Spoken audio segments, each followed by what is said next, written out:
سلام. شما به پادکست ترکمن صحرا تیوی گوش می‌کنید.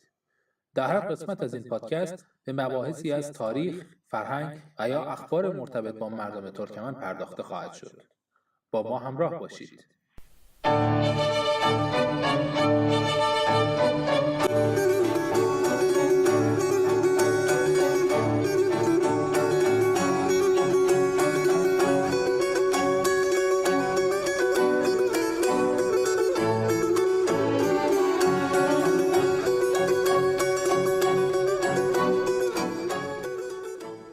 در این قسمت نگاهی کوتاه خواهیم داشت به زندگی یک معلم دلسوز و استاد زحمتکش ترکمن که سالهای عمر خود را وقف دانش و علم آموزی مردم ترکمن صحرا کرد.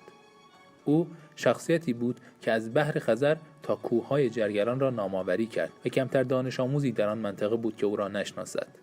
شاید این روزها در بعضی از روستاها هنوز هم مدرسه‌هایی که به دست او ساخته شده اند پابرجا باشند یا دانش آموزانی که او تربیت کرده را در مشاغل مختلف دولتی و غیر دولتی در حال خدمت به مردم ببینید. قدیر گوکلانی مردی دلسوز و بی‌ادعا بود که روزهای آخر عمر خود را در کتابخانه شخصیش به جمع‌آوری اسناد تاریخی گذراند و مجموعه‌های گرانبهایی را برای محققین عصر حاضر به یادگار گذاشت. شاید کمتر کاری که برای پاسداشت خدمات این مرد بزرگ بتوان کرد زنده نگاه داشتن یاد او باشد تا آیندگان بدانند چه انسان‌های فرهیخته‌ای برای اطلاع و رشد جوانان ما زحمت کشیدند. با هم به روایت گوشه‌هایی از زندگیش گوش می‌دهیم.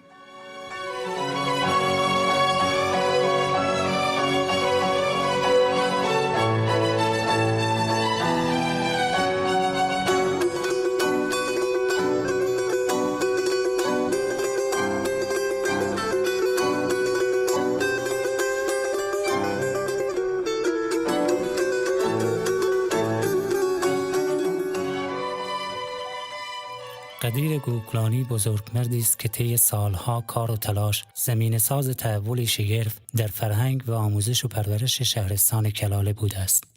ایشان معلم و مدیری است که صدها تن از شاگردانش در عرصه‌های مختلف بانی خدمات شایانی شدند. قدیر گوکلانی در سال 1310 در شهر گومیشان چشم به جهان گشود و تحصیلات ابتدایی را در این شهر و بندر ترکمن گذراند. در سال 1329 دوره متوسطه را در دبیرستان هدایت بندر ترکمن آغاز کرد و جهت ادامه تحصیل به شهرستان گنبد عزیمت کرده و در سال 1330 از دبیرستان کاووس موفق به اخذ مدرک دوره متوسطه گردید. آن سالها روزهای سختی برای گوکلانی بود و او مجبور به ترک تحصیل شده و علی‌رغم میل باطنی به مدت 3 سال از تحصیل به دور می‌ماند. اما نمی‌گذارد مشکلات مانع از ادامه تحصیلات او شود و به گرگان عزیمت می‌کند و در دبیرستان ایران شهر گرگان به تحصیلات خود ادامه می‌دهد. علاقه وی به ادامه درجات تحصیلی فقط به دوران دبیرستان ختم نمی‌شود و در دانشسرای کشاورزی ساری به مدت 3 سال تحصیل و در سال 1337 فارغ التحصیل می‌شوند. به خاطر لیاقت ایشان را در دانشسرای ساری به عنوان دستیار مهندس تدریس به مدت 2 سال به کار می‌گیرند.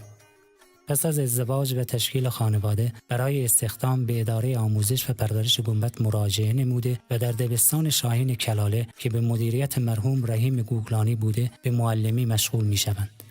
پس از 3 سال با منصوب شدن مرحوم رحیم گوکلانی به سمت راهنمای تعلیماتی سپاه دانش مدیریت دبستان به قدیر گوکلانی واگذار می‌گردد.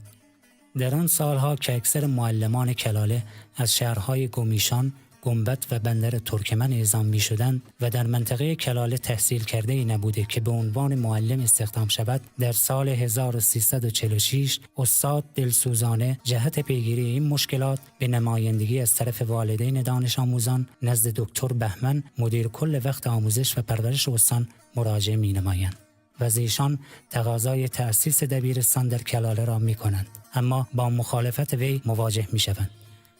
وقتی دکتر بهمن با اصرار و پافشاری گوکلانی روبرو می شود، علاوه بر تأسیس دبیرستان با مجوز تأسیس نمایندگی آموزش و پرورش موافقت می کند و سمت ریاست نمایندگی آموزش و پرورش نیز به گوکلانی واگذار می گردد.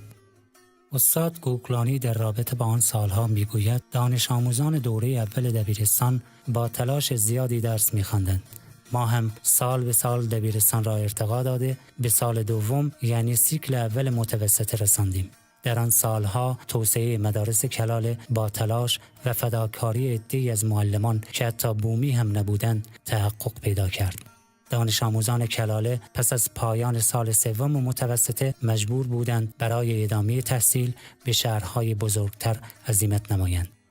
بالاخره با پیگیری‌ها و تلاش‌های زیاد مجوز تأسیس دوره دوم دبیرستان را نیز دریافت کردیم و دانش آموزان از این پس می‌توانستند دوره کامل دبیرستان را در شهر خودشان تحصیل کرده مدرک دیپلم دریافت نمایند.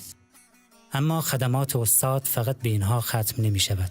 در راه تربیت فرزندان این مرز بوم نمونه‌هایی را به جامعه تحویل دادند که مصداق ارزش‌هایی دست نایافتنی هستند.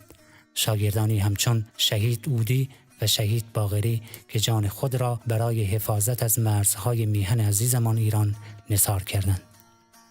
اهالی شهر و روستاهای کلاله میگویند بارها ایشان را دیدند که با وجود اینکه رئیس آموزش و پرورش منطقه بودند مشغول تعمیر سقف مدارس بوده و یا با تهیه گل و گچ و خاک دیوار تخریب شده مدرسه را آجرچینی و یا مرمت می‌کرده است. استاد قدیر گوکلانی خاطره را در این باره میگوید. سال 1347 زمستان سختی داشت. برف سنگینی باریده بود. خبر رسید پیمانکاری که مدرسه گلیداغ را احداث می‌کرد به خاطر برف و سرما ساختمان مدرسه را نیمه کاره رها کرده رفته بود. با استاد مهدوی به گلیداغ رفتیم. واقعاً شرایط سختی حاکم بود. سیمان و گچ موجود یخ بسته بودند و قابل استفاده نبودند. بالاخره پس از 20 الی 25 روز کار ساختمان این مدرسه را آماده بهره برداری کرده برگشتیم. مقام و مسئولیت امانتی است که برای مدتی محدود به شما واگذار شده. شما به جای کسی دیگر این مسئولیت را قبول کردید.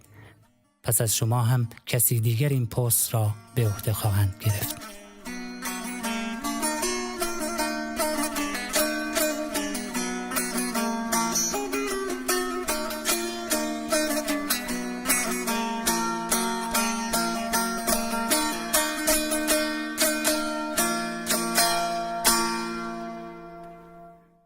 چیزی که شنیدید قسمت دیگری از پادکست ترکمن صحرا تیوی بود که در آن به تاریخ، فرهنگ و یا اخبار مرتبط با مردم ترکمن می‌پردازیم. برای شنیدن این پادکست به کانال ترکمن صحرا تیوی در تلگرام مراجعه کنید.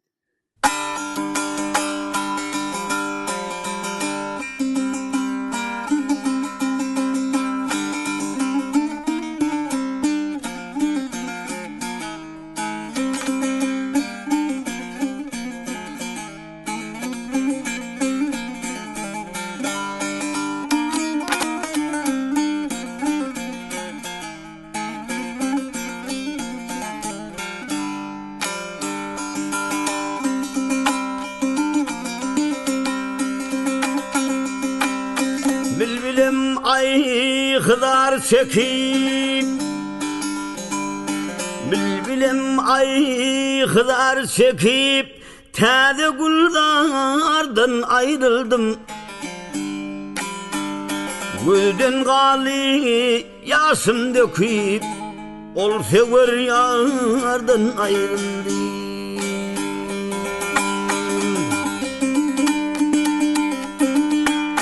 Ayrıldım Gonca gülümden Siyah saçlı sümbülümden Siyah saçlı sümbülümden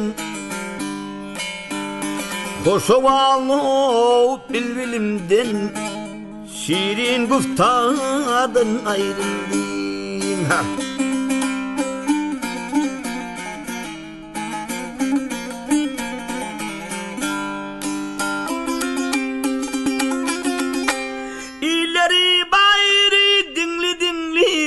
Savuk usulü ter ülenli Savucak usulü ter ülenli İlü göklün adı mengli Mengli dildardan ayrıldım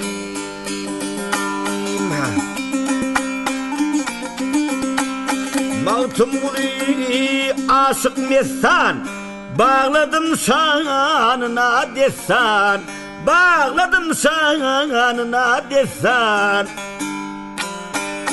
Seyilgesi bağı bozsan, almalıyın ardın ayrıldım. Almalıyın ardın ayrıldım, ol sever yardan ayrıldım.